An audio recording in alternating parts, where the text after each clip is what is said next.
turabashuje cyane mwese inshuti zacu. Aha ni kuri Twibuke TV, tuganira ibiganiro bitandukanye, tukaganira n'abanyarwanda n'abanyarwandakazi ndetse n'abandi bose babasha kumva ururimi rwacu. Rero uyu munsi nk'uko twese tubizi, turi mu gihe cy'icyunamo, turi kwibuka ku nshuro ya 28, turi kwibuka ibihe twaciyemo mu minsi yashize, turi kwibuka abacu, turi kwibuka byinshi nk'uko mubizi. Ndetse ntabwo ari ukwibuka gusa, ahubwo tunashimira Imana aho twavuye n'aho ubu tugeze. Ubu turi kwibuka tuniyubaka. Buri wese hano mu Rwanda afite ubuhamya yatanga. Umuntu wese wari uri hano mu Rwanda muri jenoside, twebwe icyo gihe twari abana, ariko natwe dufite ibyo twagiye twumva, dufite uburyo ki twagiye duhunga, tuva aha tujya aha, tuva aha tujya aha. Buri muntu wese bafite ubuhamya bw'ukuntu Imana yamurinze, uko twagiye twihisha uva aho ujya hariya. Turashimira Imana yakomeje kubana natwe mu bihe byose twaciyemo. Abacu baragiye, baratashye, bamwe mu miryango yacu, ababyeyi bacu, abavandimwe, inshuti, abaturanyi, buri muntu wese hano mu gihugu cy'u Rwanda ndetse n'abari hanze b'abanyarwanda afite uburyo ki yakubwira Imana yamugiriye neza, Imana yamutabaye. Rero natwe nka Twibuke TV turihanganisha abantu bose, cyane cyane abantu byakomerekeje cyane, abantu basizwe ari abana batagira kirengera.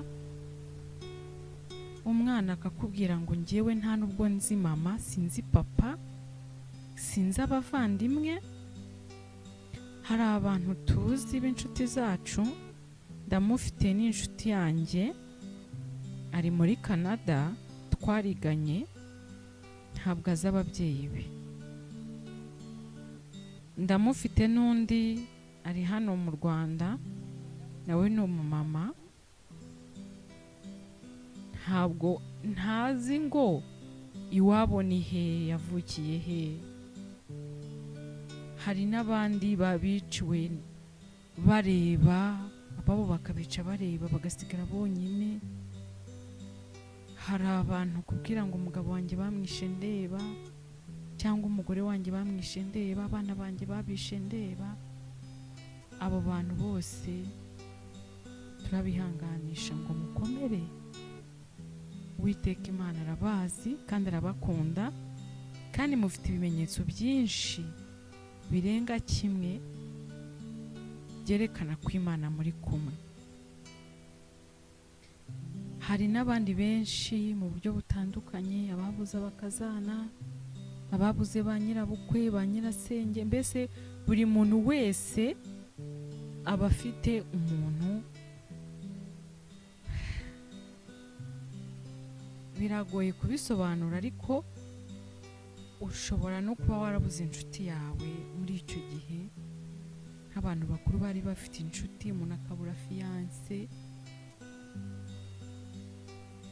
umuntu akabura si inshuti bisanzwe. Muzi ko abantu bagira inshuti kandi bakunda.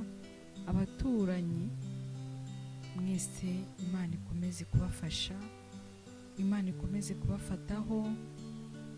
Abenshi muri mwebwe abasizwe ari abantu babaye abapapa n'abamama, kandi Imana yabacishije mu bintu byinshi bikomeye. Imana yarakoze, natwe turi hano Twibuke TV tubabwira ngo Uwiteka Imana yabarinze cyagiye n'uyu munsi arahari.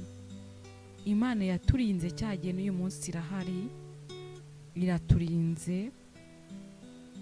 Tunyura muri byinshi, tunyura mu ntambara nyinshi, ariko kwikomeza ku Mana nicyo kintu kirushaho kuba cyiza, kuko iyo umuntu yikomeje ku Mana asoma mu ijambo ryayo akagera ku ijambo rivuga ngo ni njye se w'imfubyi nkaba n'umugabo w'abapfakazi.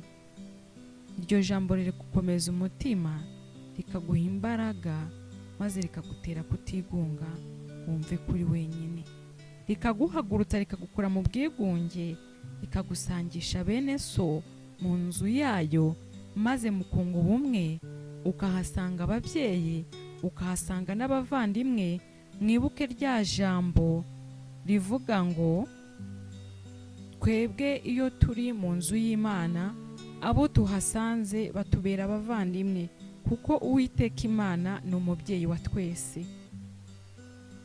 Hariho abantu benshi bakubwira ngo njyewe ababyeyi banjye nta kintu bamariye, ariko ngeze mu nzu y'Imana nahasanze ababyeyi b'umugisha, baramuhumuriza, baramufasha.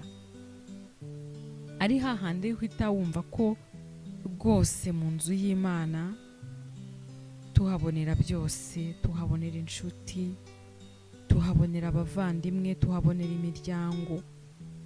Niyo mpamvu Imana ivuga ngo ni njye se w'imfubyi nkaba n'umugabo w'abapfakazi. Mwikomeze ku Mana, mwubahe Imana. Abayisilamu bo ubu bari mu gisibo, barabyumva neza. Imana ni umubyeyi, Imana ishobora byose. Natwe abakristo murabizi ko amasengesho ari byo byo kurya byacu bidutunze. Nshobora kuba uyu munsi nayakoze cyangwa se nkazayakora ejo, nshobora kuyakora iminsi 3 cyangwa 4, buri muntu wese akora ku buryo ashoboye. Ariko Imana niyo mubyeyi, niyo yaturinze, niyo yadufashije kugera aho tugeze ubu. Urahura n'umuntu ubizi neza ko yagukoreye ikintu kibi mu ntambara, ariko ukamusuhuza, ariko ukamufungurira yashonje, ariko ukagenda ukamusanga muri gereza aho afungiye ukamusura. Uko ni ukubabarira kuzuye. Nubabarira nawe uzababarirwa. Tubabarire bene data, nibwo tuzahabwa natwe imbabazi, tubone n'amahoro mu mitima. Rero turashima Imana ko yakomeje kuturinda muri byinshi twanyuzemo. Turashima Imana ko namwe yabarinze mu bihe bibi mwanyuzemo, cyangwa se wenda n'ubu hari ibyo muri gucamo kubera cya gihe, ariko tubabwira ngo nimuhumure, nimukomere. Uwiteka Imana arabazi, arabakunda, azabaha ibyo mwifuza byose. Ushobora kuba uri imfubyi, uri umumama w'imfubyi ya jenoside, ugahura n'ikibazo mu rugo rwawe, umugabo wawe mutabanye neza, ukibuka ko nta nyogosenge ufite, ukibuka ko nta nyoko wanyu ufite, ukibuka yuko nta muvandimwe wo kuganyira, ukicwa n'agahinda, ukigunga mu rugo rwawe ukarira. Ndagira ngo nkubwire ngo Uwiteka Imana ni se w'imfubyi. Ujye ufata Bibiliya mu rugo rwawe usome, hanyuma kwa kundi nakubwiye ujye mu nzu y'Imana, uzahakura inshuti, uzahabona abanyogosenge, ba bandi b'inshuti zawe, cyangwa se kuba bamaze gusobanukirwa. Hari abantu bafite inshuti, ugenda ugasanga umubyeyi mugenzi wawe ukamubonamo umuvandimwe, maze ukamubwira ibyawe byose. Naho kandi yaba adahari, jya upfukama iwawe mu rugo ubibwire Uwiteka Imana. Uwiteka Imana kuko yavuze ko ari we se w'imfubyi, azakuremera n'abavandimwe, azakuremera abanyogosenge b'umugisha na ba nyoko wanyu, azaguha abaso wanyu na ba nyokorome mu nzu yayo. Hariho umugabo nawe udafite ise na nyina n'abavandimwe, agahura n'ingorane mu buzima, akumva yongera mukuru wanjye, ubu mba muganyiye, iyongera se murumuna wanjye, ubu mba mushyize aha hantu kuri uyu mwanya muri aka kazi muri bizinesi yanjye, dore ndimo guhomba, yakamfashije. Cyangwa se dore mfite abana benshi, ndi mu buzima bugoye bwa gikene, ahari yongera iwacu bari kuba barampaye 8, ubu nanjye nkaba ngiye kuzabaraga. Cyangwa se ubuzima bwagukomerekeje muri Kigali, uti nanjye yongera iwacu, ubu mba ngiye mu cyaro iwacu, ariko se ndajyayo nsanga nde? Abo bantu mwese mufite ibyo bikomere, ndagira ngo mbomorere mu mwami wacu Yesu Kristo, ku Mana Data wa twese niho hari byose. Aho waba usengera hose cyangwa se waba utahafite, ndagushishikariza kugira ngo winjire mu nzu y'Imana. Urahakura ababyeyi, urahakura abavandimwe, urahakura inshuti. Imana ntabwo ibeshya, Imana ni umubyeyi, Imana ni inshuti. Yesu niwe nshuti nziza irusha izindi zose, niwe muvandimwe ukomeye uruta abandi bavandimwe bose wigeze uvukana nabo. Ikimenyetso kirahari, ikimenyetso kibikwereka nuko hari umuntu ufite abavandimwe ubu badafite icyo bamumariye. Aho kugira ngo bamukuze, aho kugira ngo bamufashe, aho kugira ngo bamugire inama, aho kugira ngo bamube hafi, akaba ari bo bamwandagaza, akaba ari bo bamuvugavuga, akaba ari bo bamusenya. Uwo muntu yahita akubwira ko afite izindi nshuti yabarutishije, maze bikabasha kugufasha, ugahita uvuga uti koko mu nzu y'Imana niho haba inshuti nziza. Nubwo wahakura n'imbi, ariko ntibivuze yuko mu nzu y'Imana hataba inshuti nziza. Nta muryango ubura ikigoryi, niko bavuga.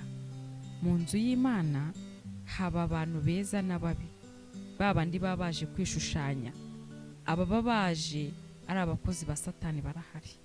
Ariko nakubwiye mu ijambo rikomeye ngo wikomeze ku Mana. Imana y'ubwayo izakwihera inshuti, izakwihera abavandimwe bagufashe, bagusure, bakube hafi, ukora ubukwe babutahe, bagukorera ubukwe bwiza, baguhembe wabyaye, bagufashe mu rugendo rw'ubuzima.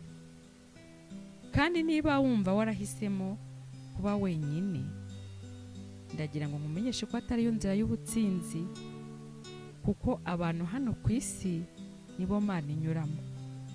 Ntabwo Imana izamanuka ku maguru yayo ngo izigenda igusange muri ubwo bwigunge, ahubwo Imana izanyura mu bantu maze gusange igukure mu bwigunge.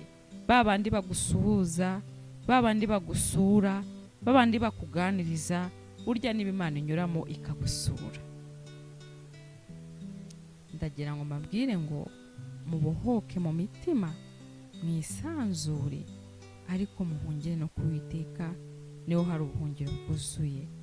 Nitwa Imana Rebeka, ndabakunda cyane cyane, kuko muri abavandimwe banjye, kuko nanjye nahisemo Imana kumbera umubyeyi, Umwami Yesu Kristo akambera umuvandimwe, ubu ndi mushiki we.